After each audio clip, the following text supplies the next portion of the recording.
Over the weekend, I took my kids to the movie theater at Accra Mall to see the movie David, which is about the Bible story of David and Goliath.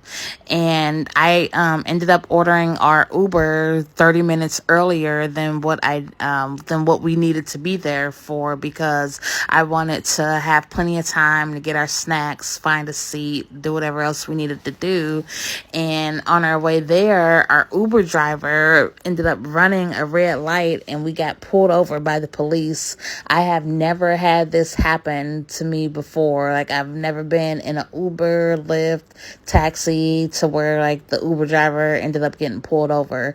And unfortunately, when we got pulled over, that delayed us by like 20 minutes. But the police officer, he ended up giving the driver a ticket and he let us go. The driver, he apologized. He was like, I'm so sorry for this delay. Based on what he had told the police officer, pretty much the light had just turned from yellow to red. He was in the middle of an intersection and he pretty much had no choice but to go. And I told him, I was like, that's okay.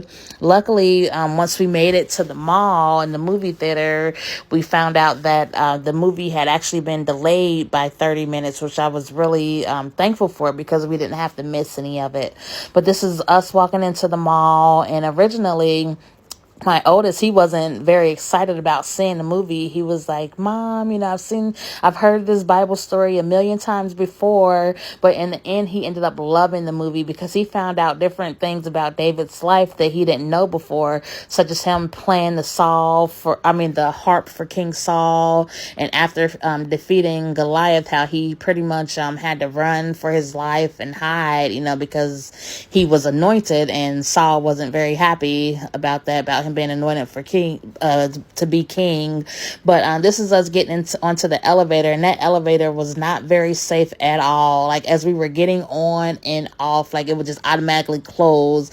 Didn't even give us time to get through the doors. Luckily, nobody was hurt and we were safe. If I ever go here again, I will not be getting on that elevator. I'll be using the stairs. But this popcorn was so good, y'all. Like, it was delicious. It was so good that I was tempted to go back to the theater, like, just for the popcorn, like, not even to see a movie, just to buy some of the popcorn. It was that good. But I was happy to see at the mall that there was a Burger King there. So after the movie, I decided to go to Burger King and get us dinner. It was a pretty big location, and they had a kids play area, which I was thankful for, because it took quite a while for our food to come out. But the kids, they had somewhere to run and play, something to do to keep them busy. My kids were happy to see that they had a play area too. So yeah, we sat there, we waited for our food, and then leaving out, my kids seen this Lego set that they wanted, so I ended up buying that for them, and they had a great time. They enjoyed the movie, had fun at Burger King.